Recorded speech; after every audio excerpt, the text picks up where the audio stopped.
Hey, welcome back to another episode of the Battle Buddy podcast. Hey, today I've got one other wonderful guest on. We're going to talk a little bit about business transition, some of those difficulties, how to be a good mentor, how to help people through the transition, how to handle the demands of workload and some of those things. So, we've got a lot to talk about, a lot that I think every single one of us has experienced or does experience and kind of deals with in one way, shape, or form. It affects all of our lives. So it's something you definitely want to pay attention to. So without further ado, let's dive into it. Welcome to the Battle Buddy Podcast with Keith McKeever.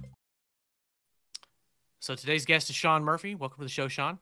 Thank you, Keith. And I love your opener. I love the way it comes in. I love that. I appreciate that. Thank you. So tell us a little bit about yourself and your military journey. So I did 20 years in the Marine Corps, retired as a gunnery sergeant, enlisted in 1994 and retired in 2014. And I did a lot of, I got to watch the Marine Corps make some transitions. So I saw different Marine Corps over that time. I went from a service that hadn't seen combat in years to 9/11 to post 9/11. And I was a motor team mechanic when I started, then lat moved to avionics on CH-53s, and then did recruiting duty for 3 years, left, went back to avionics, and I knew I was never going to pick a multimeter up again. That was not going to happen. So I went back on recruiting duty and retired out, as I like to say, doing the devil's work. I did the rest of my career as a career recruiter. Yeah, and when we talked the first time, I told you I know a couple guys guys and gals that did recruiting duty, and hats off to those folks. I know that is a very demanding, very difficult job because you're trying to convince kids who don't have a clue what they're doing in life or what direction they're headed to sign up for something bigger than themselves, for jobs they don't know anything about. That'd be a tough job. There's a lot of tough jobs in the military, but I can only imagine, outsider's perspective, that be very tough. The things I've seen. So yeah, it's a different one. I'll tell you, probably one of the biggest things is I used to tell people I have 2 hours to change 18 years of what your parents have been telling you, and I've got 2 hours to punch holes in it and fill it full of the Marine Corps. And it was different. It's the only job that I ever saw where I had combat veterans quit. People that had bullets fired at them quit because a teenager told them to kiss their ass. That would be a little difficult to handle, especially if you're used to, you have structure in the military, right? Yes, sir. No, sir. Yes, sergeant. Here's a lawful order. You're going to go do it.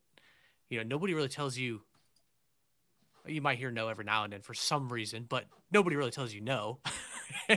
Not that way of no. Definitely not that way of no. Nobody really tells you to fuck off, right? So, yeah, that would be difficult. That would be tough to hear. I think for anybody to be like, oh God, there's rejection, and then there's I was totally rejected by this 17 or 18-year-old kid that just told me to screw off, and I'm not, And the way we were bred to deal with that conversation, I don't know what because you were Air Force, right? I was Air Force, yeah. Yeah, I don't know what you guys called it, but we would call it going behind the wood shed or behind the paint locker or something like that, where you just you let chevrons lay on the ground and you settle the issue. You can't do that. You can't do that as a 27-year-old sergeant, staff sergeant, to a 17-year-old kid at a high school. Is like, screw you, man, I ain't doing that. Yeah, you can't break out that knife hand yet. They haven't earned that knife hand yet. No. Yeah, that would be very, very difficult. I'm sure the conversations with parents would be difficult too. They were different and unique. And I think what you and I talked about it when we first met, it was, the conversations were things like, oh, Johnny's not doing that. He's too smart for that. And then you're like, just call me an idiot. I don't understand that. And parents start stumbling over their words, or you get the typical questions of, I don't want him to do that. I don't want him to die. And you're like, Do you know the statistics on teenagers and drinking and driving and dying in a car, where they're more likely? He drove here, and they're like, I didn't think about that. I didn't put that together. So uncomfortable conversations. But I will also tell you that parents were my best advocates. Also, um, It makes a lot of sense. I had a couple. I had a young man. I'll never forget it. He wasn't even my. He was one of my Marines candidate, his pulley that was supposed to go to boot camp, and the kid got his first girlfriend, got his first taste of some loving, and Had one he foot was back like, out the door, huh? right, he couldn't moonwalk out fast enough. So I said to my Marine, his Staff Sergeant Wilson was his name. Oh, no, Wallace, and he was a Jamaican Marine. He was like, "Goni, he's not going," and I'm like, "We'll take care of this, bro. Don't worry about it." So I said, "Did you talk to his mom yet?" Because I knew the mom. I'd spoken to her before. He said, "No, I hadn't spoke to her." I said, "Call her up and tell her what he told you." He said, "All right." He goes, "Gunny, she wants to meet us now." I said, "All right, let's go." So we drove. It was like a 30, 40-minute drive to her house. We got there. Her kid wasn't there. He called her up and goes, "Come home now." He goes, "Oh, I'm at Susie's house," whatever her name was. She said, "Get home now." Now, they lived in Twin Valleys, Pennsylvania, uh, in a trailer park. It was nice enough, but mom knew where she was. He walks through the door. He goes, we're sitting there, and he's like, head down. She goes, "Did you tell them you ain't going to boot camp?" "Yeah, I'm not going no more. Susie and I," she goes, "Not a problem. Go ahead and pack your stuff." He's like, "What?" She goes, "You ain't staying here with me. You got a couple months till you graduate. You're either going to go to boot camp or you're going to get out of my house, but you're not going to live with me. I've raised you to be a man. You ain't staying here with me." But mom, you going to boot camp or you getting out?" "Going to boot camp." He shipped. He went to boot camp. I don't know whatever happened to him, but Wow. mom was our advocate, because mom was like, "You're trying to throw your life away for some 18-year-old girl that you just met." Yeah, it was great. It sounds like there was a lot of life experiences there where, she was probably like, "Look, man, I'm you can't go down the same path in life, I don't want you to be in the same kind of boat, Exactly. that I am 20 years from now." So I can see where a lot of parents would be like that, or maybe parents who had served in one capacity are like, "Now, son, you're gonna do this," or "Daughter, you're gonna do this. You're gonna do this. Like, you That's going." it. Like when I enlisted, my stepdad was Air Force in Vietnam. Like, he was the reason I chose Air Force. Because our Army recruiter called me, and he was yeah, I was thinking about it, and my stepdad came home. I knew not to bring it up to my mom, and so I talked to him, and I'm like, "What do you think?" And he goes, "Well, do you want to sleep on the ground?" "Not really." And he goes, "Do you want to have good quality of life?" And I'm like, "Well, yeah, duh. What kind of question is that?" He goes, "Well, the way I see it, you got two choices. You got the Navy or the Air Force." And I got to thinking, I was like, "Well, I'm not much for water. Being on these big giant ships out in the middle of nowhere don't sound like a whole lot of fun to me." And I thought, well, Air Force seemed to treat you all right, so it was kind of a slam dunk. that's that's how I chose the Air Force. Walked right in a recruiter's office, and kind of the rest is history. So Oh, that's it's awesome. but who's probably a big advocate. If it would have been just my mom, that conversation definitely would have went differently. She was hesitant. She was asking my recruiter, "Oh, does he have to deploy?" My recruiter's like, "Well, but maybe not. He might have a choice. Because it's the Air Force. Yeah, that was a lie. Yeah, I went into security forces. I was tasked for deployment before I even left tech school. So, but yeah, it is what it is. So the sad part is we were in the same career field. He was security forces as well, and he flat out lied. And he got me with the ATV videos, and Oh, nice. yeah, he suckered me in. It wasn't really a lie. I mean, there are ATVs in the career field, but they don't tell you is that the supply guys, the S4 guys, they're the ones who get them, and they're the only ones that they control who gets the driver's license certificates to operate them. And then when they actually break them out to use them, they're obviously the only ones certified to use them. So they get the nice cushy jobs. So, maybe 10 years, 12, 15 years in, if you're Right. in the You right might get an section, you opportunity. might get lucky enough to. That was the FOs in the Marine Corps, the forward observers for artillery units. They would get told like, we have dirt bikes, we have, 250s, 350s, and these guys were like, yeah, yep, Oh, that's awesome. you're gonna have to go up in front of enemy lines, prepare yourself, look for them, and then target them. And they're like, absolutely. And then you find out like they run one class a year on Lejeune, and maybe if you're lucky, the senior sergeant is going to that, not Lance Corporal Bonats. Yeah, I know exactly what you're talking about. You Yep, know, in a young 18, 19, 20-year-old's mind, like you're thinking back to like your childhood and GI Joe, and you're thinking, yeah, I'm with a gun strapped on my back, and I'm on a dirt bike, and exactly. I yeah, saw but that not movie. reality. Exactly. I saw all the Arnold Schwarzenegger movies, every single, and a few John Claude Van Damme ones too. Oh, this is so Oh man, me. I'm taking on the world. yes, one man army, so realistic. Oh man, but gosh. So anyway, the demands of the job. It's one of the things I want to ask you about because you talked about that with me the first time we talked. You know, there's demands in the job.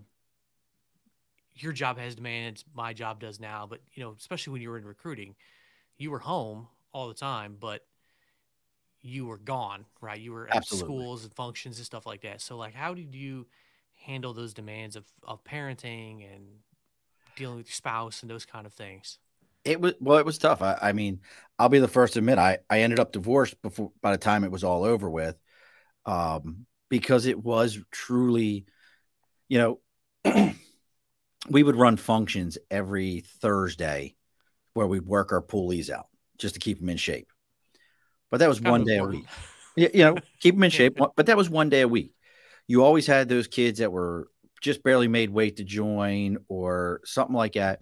And being Marines, I always saw the most successful recruiting offices worked out together. I knew some recruiting offices that they would be like, hey, Marine, you're a Marine, some self discipline, go work out on your own. But the really successful offices all worked out. So getting up and being at PT at 6:30 in the morning, uh, so that we could start our day by 7:30, 8 o'clock, and then you're working, depending upon what you had going on, you might be working till 8, 10 o'clock at night.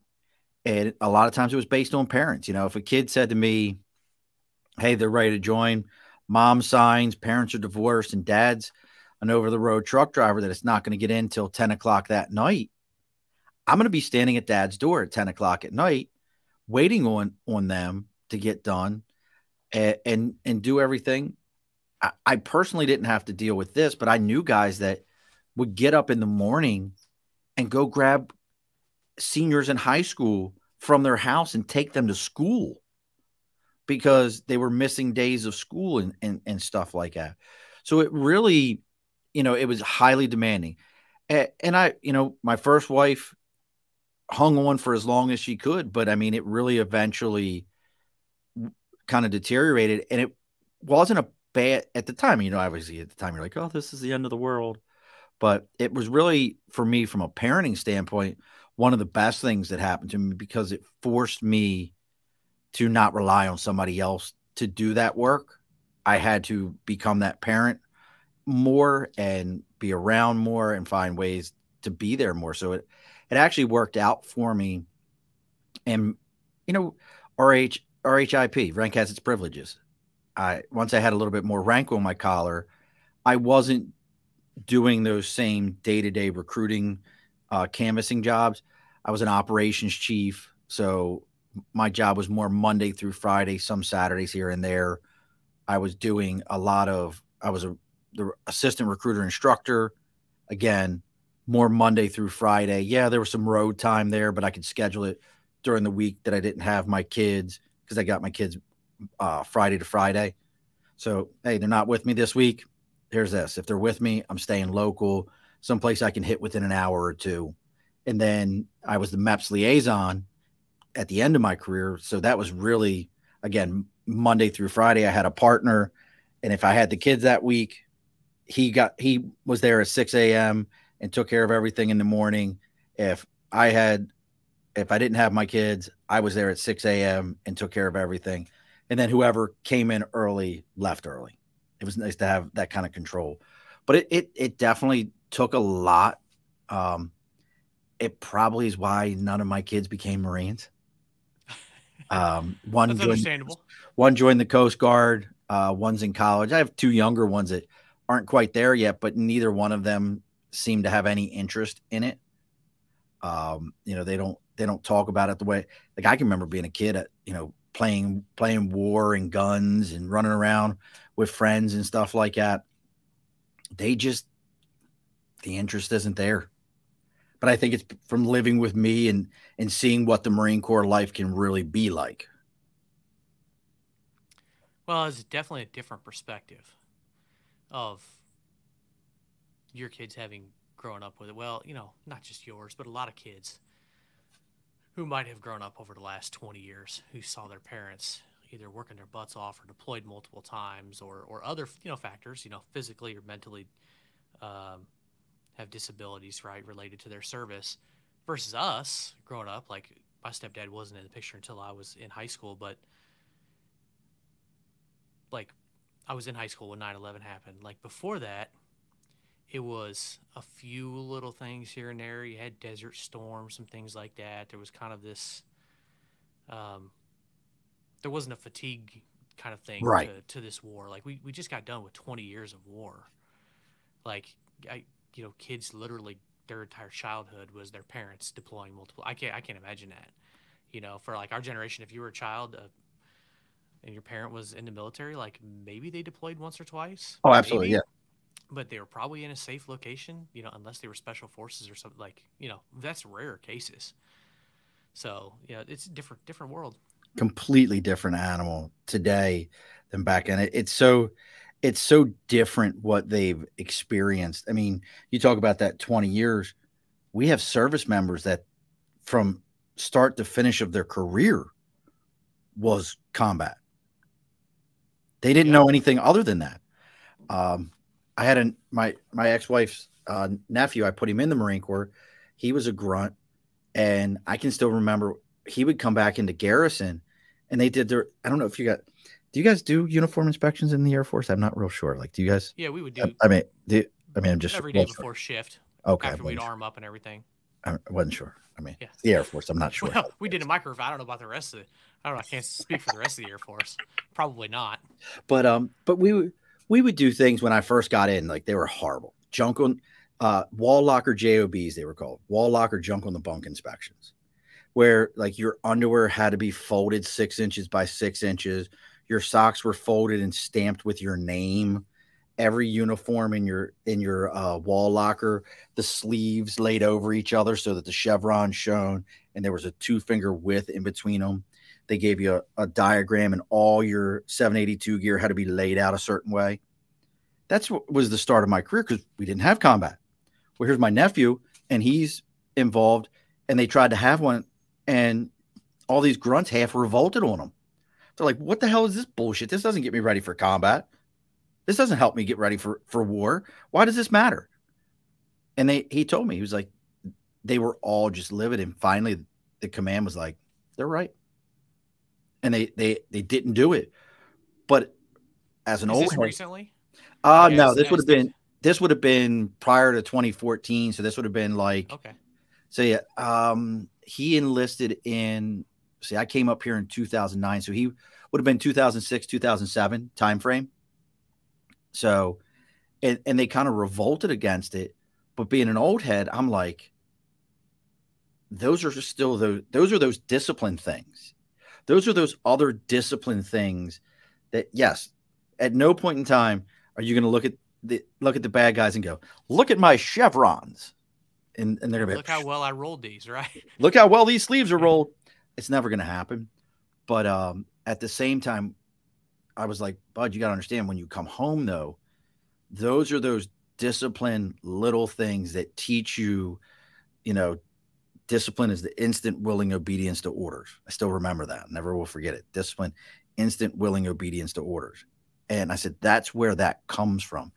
and it was hard for them to understand. I think they've gone back to finally doing it now. Don't hold my feet to the fire, but I think a lot of that has come back because they're saying we went, we created all these war dogs. We've got to be able to, teach them when they're back in garrison how to still function like citizens. I was kind of wondering the same thing, but not only that, we've gotten to a point where we're out of most combat operations. Right. In the same way. Like, we got all these young guys in here now who don't have any combat experience. So I was kind of thinking that, like, I wonder how much, if at all, they've gone back to anything like that to be like, all right, look, we got to make sure that there's some discipline here. It does make me wonder. It has all it the has branches. What have all the branches done to say, hey, look, we realize in 2023, getting ready to head into 2024 next year, like we're in a different space now. Yeah, completely. Like what are we doing now? Like what does our force look like? How are we going to structure everything? How are we going to keep people in check? We realize that we got a bunch of young guys, a bunch of guys I served with, they're still serving, but they're all senior enlisted guys now. Right. Like they're all the leaders. Like it's all the old dudes. It's all the old dudes with combat experience. Everybody else has got none. Right. So, yeah, my people are almost all gone. I've got a few here and there, but they're mostly, they're kids I put in the Marine Corps now, and even those guys, the ones I put in 01 are retiring. So it's a very, very different animal. I mean, I hope they've gone back to some of it. They don't have to go back to all of it. You don't need 6x6 underwear and 8x8 t-shirts. I mean, that's a little ridiculous. Certainly inspections and standardizing things. And that's it. Like, some things might be a little bit ridiculous, but just the idea of like, hey, we're checking. We're going to stay on top of it. Right. Hold you accountable. Hold you accountable to your gear. Is it accounted for? Is it around? Saigon Sam's has got to make money somehow. That was the Army Navy store in Jacksonville, North Carolina, Saigon Sam's. When you were missing 782 gear, you went out in town and somebody had already sold their stuff to Saigon Sam's and you could pick it up. It was like, I need 3 magazines. I need an LBV. And he had it every time. That does not surprise me.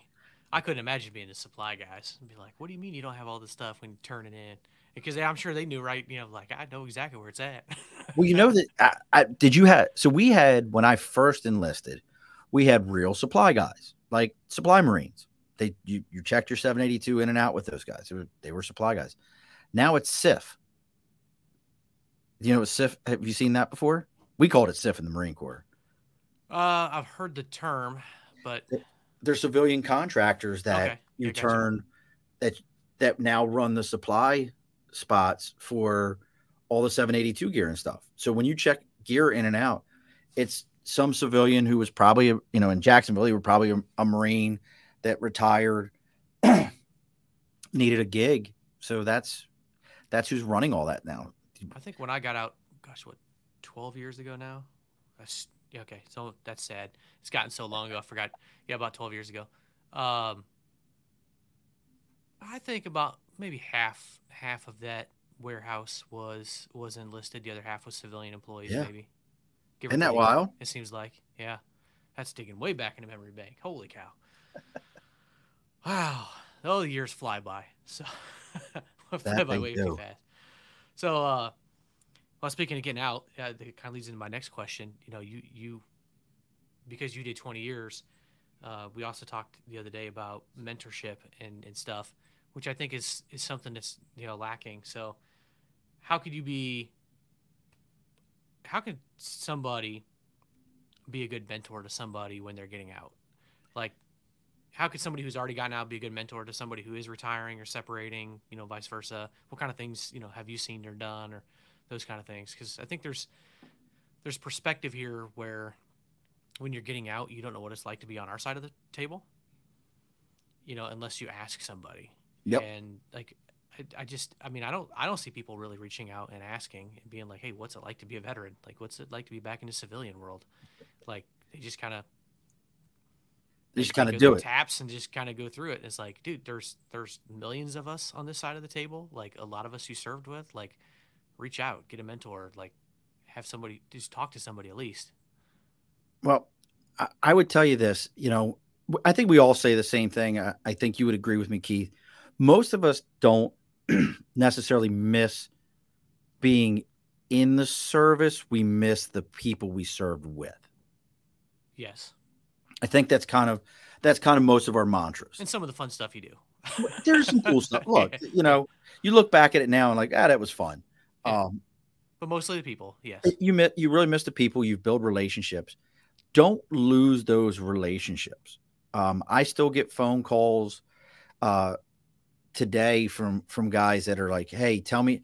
I think one of the ones we talked about, a master guns that I worked for. He got out before I did. Was working for a company.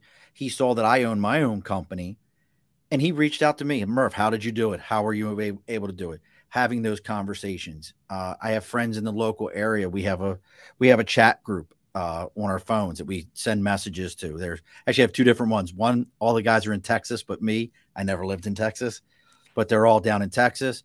And another one that they're all up here in the New York area.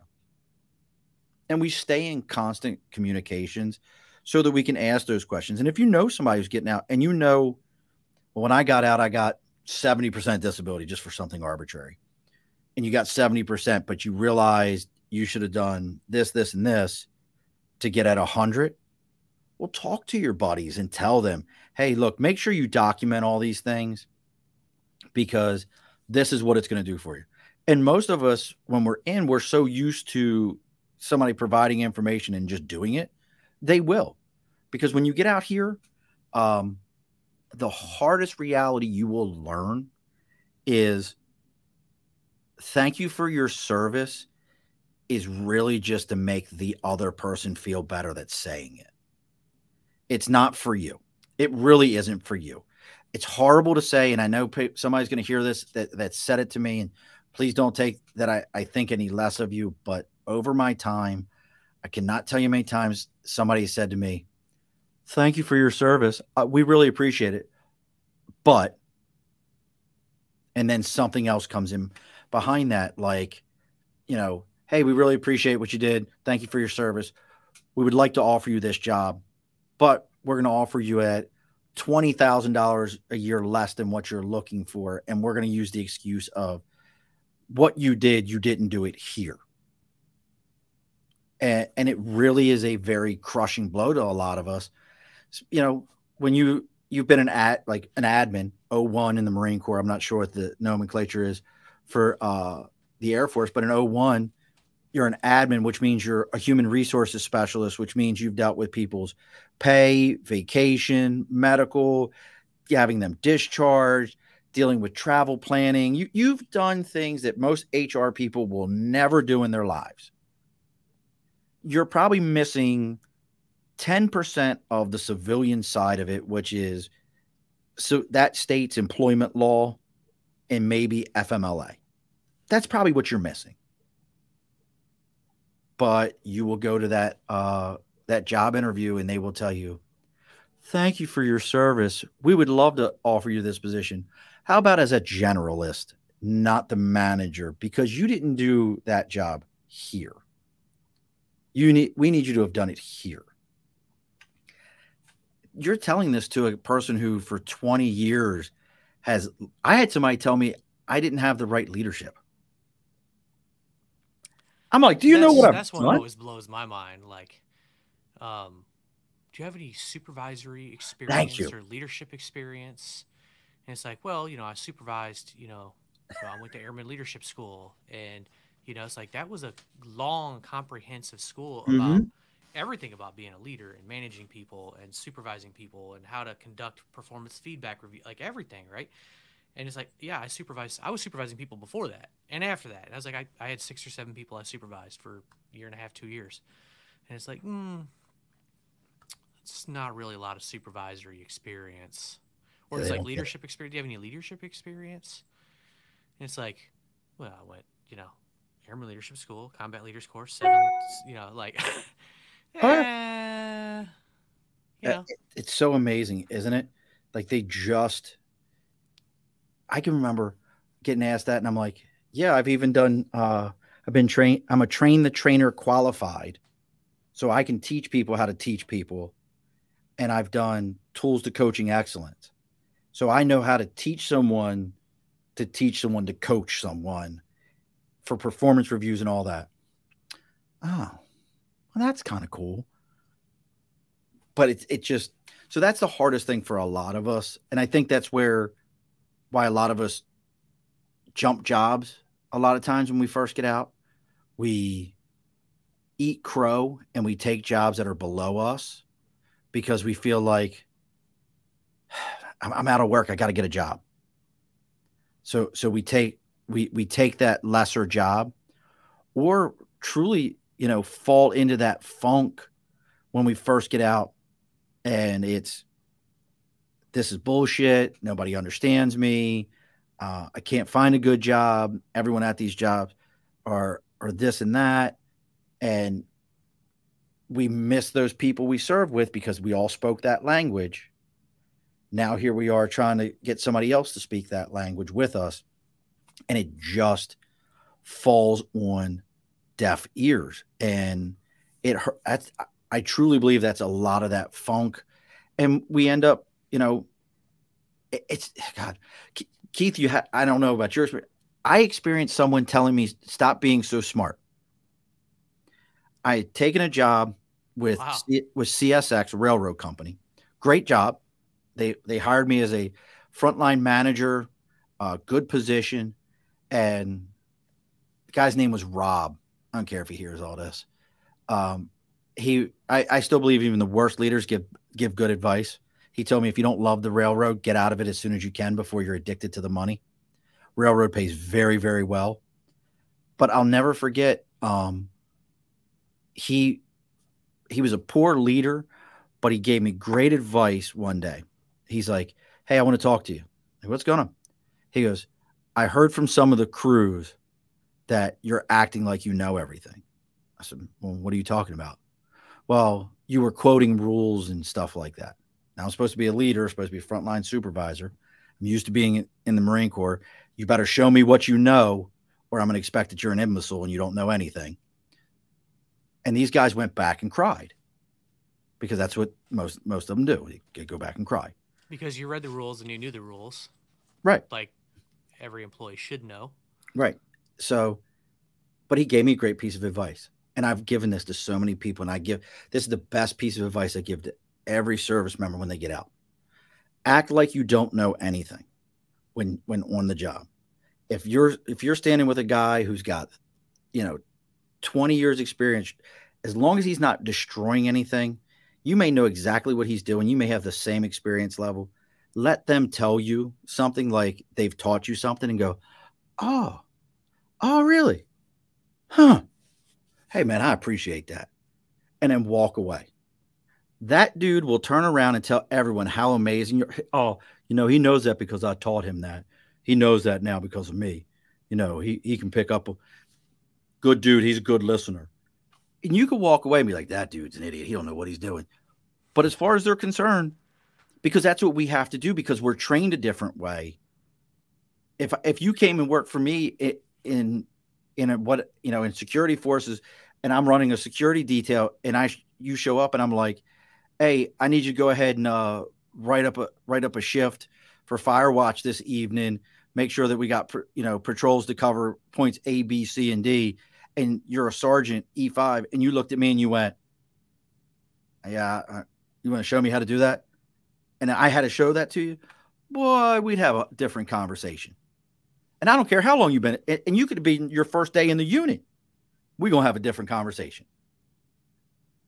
But civilian side, I don't care if you've done the job for 30 years. If you're a service member and you come in and somebody wants to show it to you, act like you don't know shit.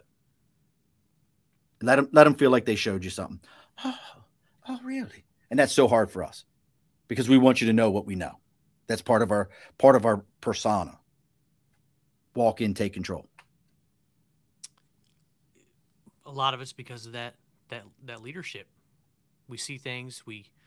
Situational awareness is another thing that we're all taught to spot little things, to see things and be like, hey, that's not right, that's wrong, I'm gonna do something about it. The values, the board, like some of those things play against us in the civilian world, Yeah. and you have to learn how to adapt to it and play within the system. And you said something a couple minutes ago. I can't remember exactly what it was, but it, you definitely have to. Play Yeah, the have to be. fool. Yeah. You definitely have to play the fool, but you have to be, real careful on some of those things. And it's it's just a weird world to have to navigate. And knowledge is half the battle, and you have to realize kind of the perspective. Absolutely agree. Yeah, Just you have to. I think that's what it was. Different. We are different. You have to realize, like, you know we are different, and if you realize that we are different, then you can, like you say, play dumb.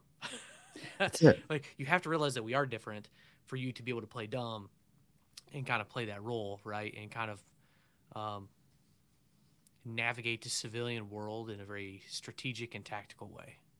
And that's what it is. It's a tactic to kind of go, oh, oh, okay, all right.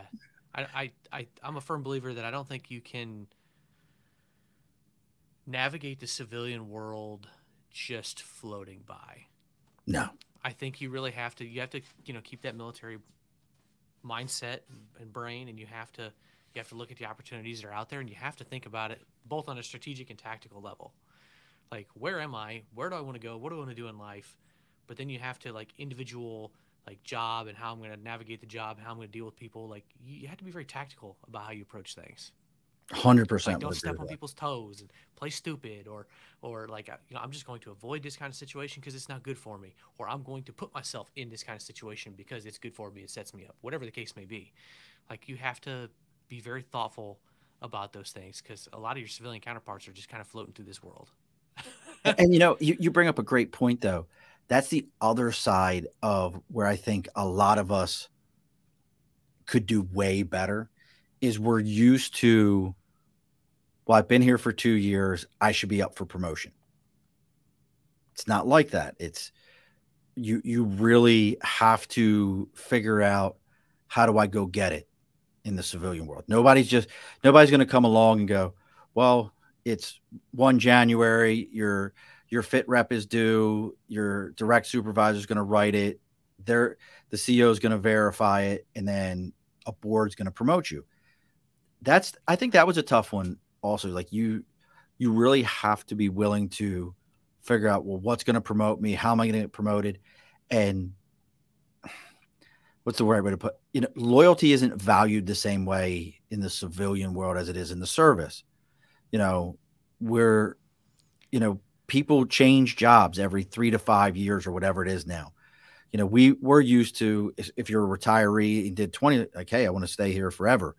It's great, but that value's not the same, where you have to be willing to look and go, okay, well, I was with these guys. I'll eat a little crow to get my foot in the door, knowing that in 2 years I can go to the next office over, and that's my promotion.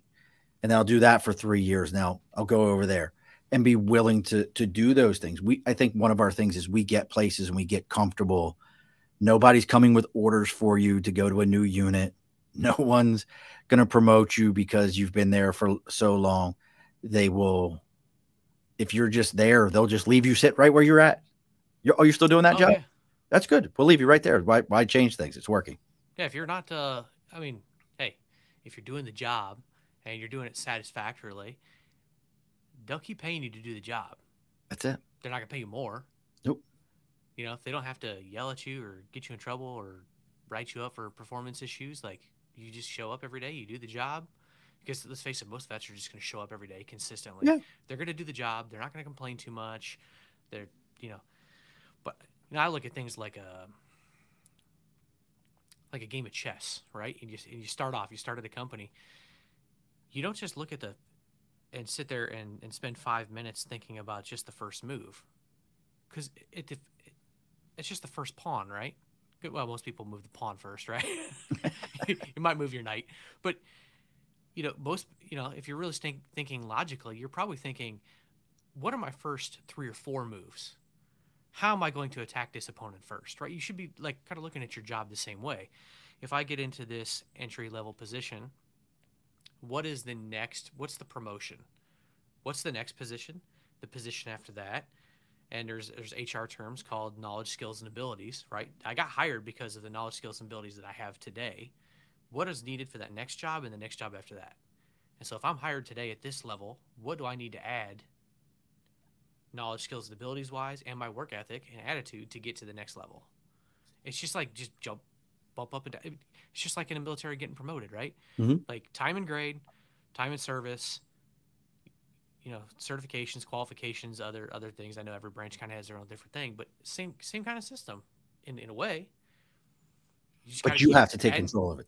Yeah, it's all in your hands. Like you have to take control of it. Like if you go to Coursera or go wherever, go back to school, get that next level degree or add a certification on, and then you can tell your boss and wave that piece of paper and say, hey, look, hey, I got this certification. Aren't you proud of me? Hey, isn't this awesome? Look at these extra skills I got now. Are you going to pay for them? And that's where you go, so this is where I need you to pay for those. And if they're like, no, be like, well, I guess it's time to start looking elsewhere. Yeah. Well, yeah. Use it as leverage, right? That's it. So, I mean, there's a lot of different things you can do. So, I mean, that's some good stuff there for people. So, kind of talked about some things there, but how could somebody be a good mentee? How could somebody going through that position be a good mentee if they're reaching out to somebody, and a good follower and following somebody's footsteps? That's kind of a follow-up question to kind of what we talked about here a few minutes ago.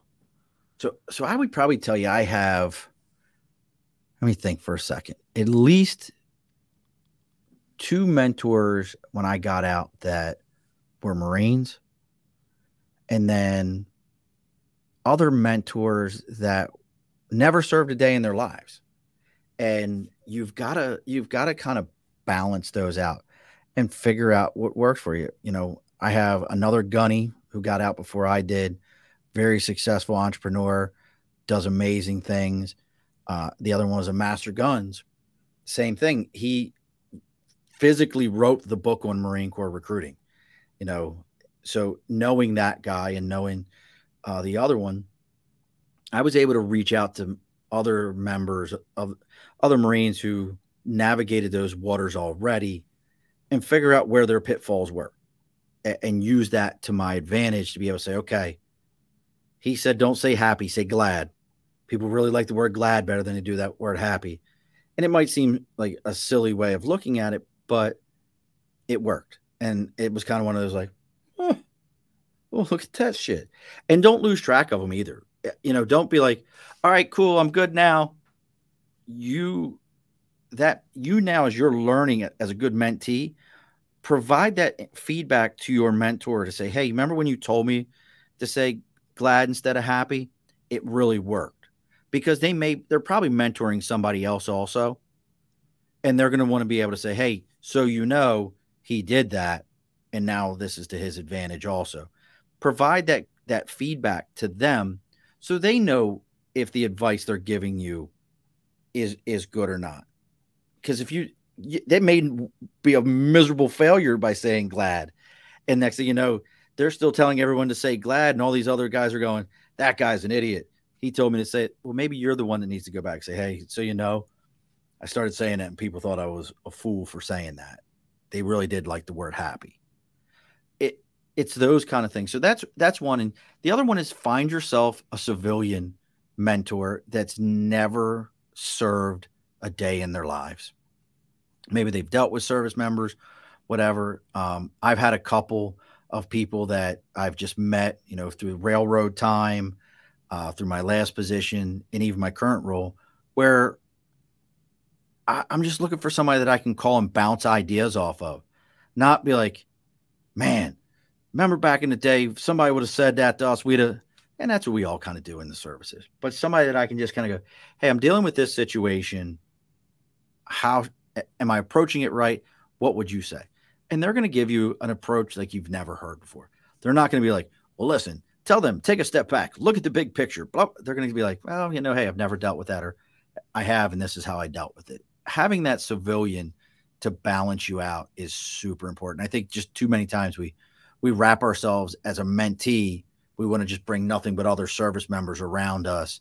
And, if I only look this way, and this is the only way I look, this is the only right direction. Maybe you need somebody to turn your head. I absolutely love those answers. I think feedback is critical. I love that one. The civilian route, I couldn't agree more on that one. Because I've had two, and I'll have a follow-up question to this here in a minute, but I've had two that I consider like unofficial mentors, right? In my industry, I'm in real estate. And I don't know if they listen to the show or not, but I don't even know if they really know this or not, but I'll name drop them. It's Jeff and Suzanne, right?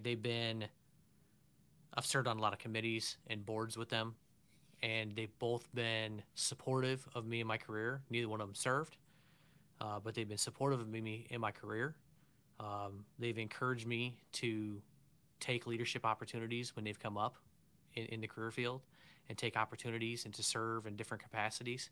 So they've been champions of me, and supportive of me in so many different ways. And so like they're unofficial mentors to me. In a lot of ways, I watch their actions because they've got a lot more experience in the industry than me. And it's like, all right, they've gone through the leadership positions and stuff like that, and I see how they act, and I see what they do, and I just kind of watch from afar, and it's like, okay, those are the people in my industry that I want to model myself on. Those are the people I want to be like, because there's plenty of examples in my industry that I don't want to be like. There's a lot of those, right? So like, I guess that's one of my questions is, it seems like you have a lot of mentors that you've actually connected with, and I've got some people that I have, but do you have any that you've just kind of watched from afar that you've really never had, deep conversations, like an official mentorship with, but like you've just kind of watched and be like, hey, that's like one of my unofficial kind of mentors? I don't know if there's anyone I would say that, but I got into reading some books and everything. And some of the folks, I don't know much about their lives outside of their books, but the one was negotiate everything, I think is what it was called. Gosh, now my brain's not working. And the guy who wrote that book really was a eye opener to me. Never split the difference. That's it. Never split the difference. I had to check myself. And that's a guy who I look at their career, and I've kind of followed their career and went, this guy was a hostage negotiator in I think it was New York City, hostage negotiator, or Los Angeles, or somewhere like that. FBI hostage negotiator or something. And then he moved up to be an FBI hostage negotiator. Okay. And, now he owns the company Black Swan and does all these things with about negotiating. And for me, that was a guy that from afar, he's never mentored me personally, but from afar, I've watched things in his career and looked into him, and I'm like, I love his process. I love what he's done. His first name's Chris, but it was very like, he took very human nature things to create this process. And the other one, and I love the titles of his books, is Mark Mason.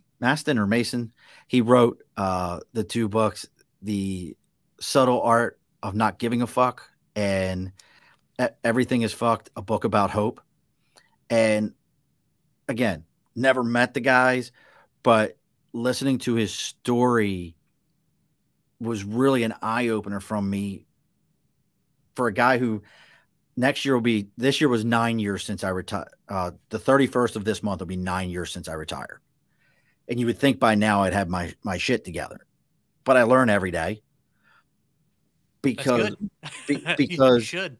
One of the things that I took from him as an unofficial kind of like, what is this guy offering up advice wise, was I found I wanted to fight every battle as if it was the war. And not in a sense that I was burning bridges, but if I had an idea and I presented you that idea and you told me, yeah, that's fine, and you kind of brushed me off, game on, and it was time to go to war because I felt like you were dismissing me. And just listening to his approach was more like, you can't, you can't care about everything, because if you care about everything, you care about nothing. It was really kind of that approach of present it, see if it's worth it. If they blow you off, it's fine. It's not going to end anything. Are you going to lose your job? Is it going to be the end of the world? No, probably not. You've got X amount of years on this planet. Are you going to waste them being upset at everything? And I was like, yeah, and he talked. I think probably the biggest thing I pulled out of that was I don't remember how he presents it, but basically, fear is our mind. Fear is our mind telling us what might happen. It hasn't even happened. It's not. You don't even know what's going to happen. You can't even believe what's going to happen. There's infinite possibilities. Right. It's like when you're a little kid and you're going to get a shot. You're not. Your arm's going to fall off. And right. Oh my God, I'm going to get a needle and it's going to hurt so bad. But it hasn't happened yet. So what are you scared of? Yeah, we all certainly lived through a bunch of shots, right? Right. We had air needles in the Marine Corps back in the day. Did you ever have air needles? Dude, I can't remember if they had air needles or not. Dude, these were I remember running through the gauntlet of all the needles. Yes. I remember that. These guys, for us, they would stand on these pedals and they would like give it like 2 or 3 pumps. I don't know. And you'd step forward and you'd hear, step forward. And it didn't have an actual needle in it. It was compressed air to a fine point, and it would just shoot the medication into your arm. No, I don't think we had those. I think it was just all, yeah. But wow. But yeah, that's so for unofficial, they didn't know they mentored me. Those would probably be, and it was more from a book standpoint. Reading those, I don't think I could read the Buddhist, mind Zen out kind of stuff. The things that I read had to kind of impact the way I think. And those 2 books really, really did, just kind of was like, never split the difference. You're in real estate. That should resonate with you. Yeah. It was those kind of books that really just kind of like, okay, this makes sense. Yeah, some good stuff. I think the author of the one, was it Chris Voss? Voss, that's it. Yes. Yeah, okay. Yeah, never split the difference. Yeah. There's a lot of good things. I've had a couple of them. Of course, I've got, on the podcast website, I've got some recommended reading. These are not in there because they're not, veteran books, but there's a real estate coach, Tom Ferry, and I'm trying to remember the actual title of his book is Life by Design.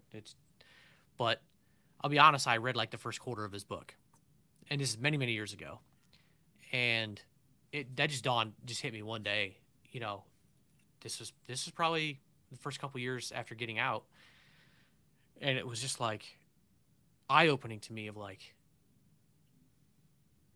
the rest of my life is my design. I have control. I have control of my schedule, my time, what I want to do, the education I want to get, like all of this stuff. It was just, I didn't even need to read the rest of the book. I probably should finish the rest of the book, but just the whole idea, I probably need to actually restart the book, but just the idea in general, the simplicity of it, of just live your life by your design. And another one was by Darren Hardy. I can't remember the exact title of it, but The Compound Effect, that's it.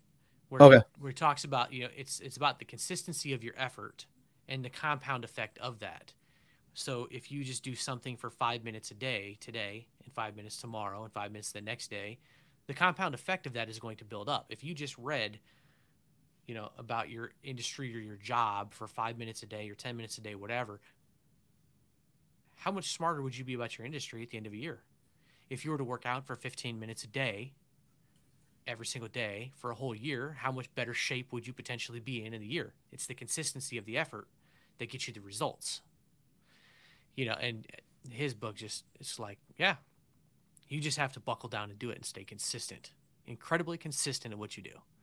And if I you agree. couple that with living your life by design it that way, it's like, Be honest, that's probably why I'm, well over 100 episodes into this podcast. It's like I wanted to do it, and I was That's like, I'm it. going to do it. I'm going to schedule it. I'm going to schedule it the way I'm going to schedule it, and I'm going to be consistent. And this is how I'm going to do it. And I honestly, I mean, I wouldn't have hit 10 episodes if I wouldn't have found a way to be consistent at it. So, like, Podcasting is consistency. Absolutely. We go on. I have my show tonight, the Above the Bar podcast. It'll start at 8 p.m. and I think this is 189 or 190, somewhere around there. I've literally lost track. I don't know it until I upload them. And And thanks for the reminder. I'll put that scrolling at the bottom. oh It'll be yeah, in the show notes too for everybody. It has links down there. but yeah, I mean, God, we could do a whole nother show on podcasting. When those stats came out in 2022, that there was over 1 million podcasts. Spotify came out. There's 1 million podcasts. Of that million, it was something like less than half or had actually done more than 10 episodes, and even less than that were still on after a year. Like the numbers of like the 2 million podcasts that are out there are really only about 100,000 active when it all breaks down. It's 10%. Yeah. It's I mean, that's why I look back sometimes and it's like, man, I can't believe I started this in 2020.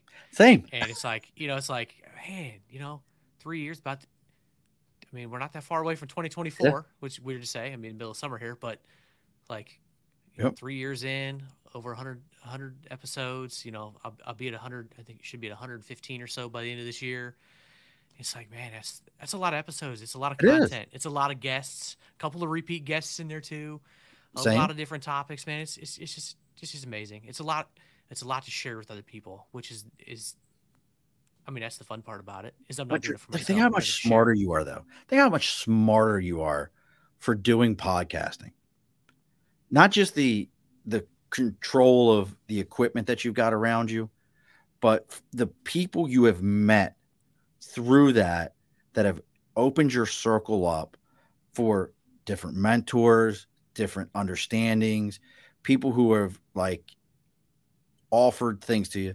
I can tell you right now, I've made some really good buddies out of it that I still talk to today that, some I don't talk to anymore. They're on the show. They're gone. They move on. That's fine. But other people that have become really good acquaintances of mine, and we talk regularly. Yeah. I've got a few of those. Yeah. And Wow. other podcasters, I'll give him a shout out. Richard Kaufman from Vertical Momentum. Richard and I are real close. We chat every now and then. Like, there's some great people that I've met, and who are experts in such wildly different things, which is awesome. Because then you can just ask people like all these cool questions, like they're experts in. And I don't know. Mine's all over the place. We had it 2 weeks ago, so I didn't do an episode last week. I was on vacation. The guy 2 weeks ago wrote 2 books on AI and how you shouldn't be scared of AI and using AI in business and all that. The gentleman I'm speaking with tonight is a stand-up comedian who has an entertainment company, and we're going to be talking about stand-up comedy and writing jokes. Completely different worlds. That's interesting. I just recorded one the other day, which was talking about business and AI and technology. That'll be coming out later this year. And I just went to a comedy show last weekend. There you go. We're right there. That's quite ironic. But yeah, no, I have not had a comedian on my show yet, though. I'll have to hook you up. I've had several on, and they always get good ratings. That doesn't surprise me. Everybody wants to hear a comedian. Yeah. And every one of them should be funnier than me. So. Well, that's my whole thing is that's my great question for him. What made you think that people wanted to hear you talk about comedy, like tell jokes? What made you think you were that funny? Like that's a level of balls that, I mean, is huge. I've only been to a couple of comedy shows. This last weekend, Got Talent, I think. I didn't know about the guy. But my wife I don't think she saw him on TV. She saw him on TikTok. But so we went to this small place here in town, and I mean, sometimes I feel like I let out some pretty funny jokes in person or whatnot. I can be funny from time to time. But that's a whole different skill set. Like, I don't know how you can stand on stage Oh, for an I don't know. hour and just work a crowd like that. They had some local guys and gals come up there, and they were good. But there was a definite talent difference when he stepped up there. I was like, this guy is in a whole another world, and I never even heard of him. Right? I was like, this guy could really work a crowd. Of course, he was making fun of me for being bald, and yeah, I mean it small venue, it was amazing. It was a great show by all of them. I mean, they were all hilarious. That's But awesome. I have no idea how they do it either. I don't know. Yeah, no, I'm 100% with you. It's mind boggling. So anyway, yeah, no, I'm gonna have to definitely tune into that one. Hear all about the comedy world. Yes, So well, you have to join us for that one. yep. So everybody, if who's watching or listening, it'll be in the show notes. But I've got Shawn's podcast, the Above the Bar podcast, which you stream on Wednesday nights, right? Live. And You see, live no mistake. live on Wednesday nights. I've got the Facebook up there. I know you got links on your Facebook to check out some other things. So, anything else you want to share about your podcast? No, just come join us, and I'll say this for my sake and for Keith's sake. If you're finding me through Keith and you find Keith through me, it really matters to us when you give us 5-star ratings. It truly does matter. You may think it means nothing. It's just like the kids watching, those videos where like and share. It really does matter to us. It makes a difference because that's how the algorithm sees us. That's how the AI knows that you're there. They see the algorithm and they say, hey, this person is on here and they're doing this. So we'll go ahead and And somebody actually likes him now. yeah, somebody actually does like him. First one ever. Somebody other than their mom. Not just his mother that likes him, folks. But it really makes a difference for us. So that's the one thing I'll say is please take a moment and do that for us. It really does make a difference to get our word out. And share too. I mean, our guests have stories, they have experiences. We all trying to share things. I mean, just like this podcast, just trying to share things to help the community and share resources. So that's it. It all helps. So I appreciate that, and I appreciate you coming on, Shawn, and sharing with us and giving us some nuggets of your wisdom. Well, I appreciate you having me, brother. It was a pleasure. Always like helping out other service members. And I hope somebody listens to this and it makes an impact. Yeah. And we might have to explore another episode someday specifically on podcasting. Dude, we might have to do that. Yeah. I'm down with it. All righty. Well, you take it easy. Thanks, brother. Yep. Here you have it, folks. I hope you enjoyed. Remember to check out the website, battlebuddypodcast.net. Remember, if there's a resource that's not on there and you think it should be, please reach out and let me know. And remember, if you're struggling for any reason, please call 988-PRESS-1 or you can text 838-255. Remember, the most important thing is that you are here tomorrow with us.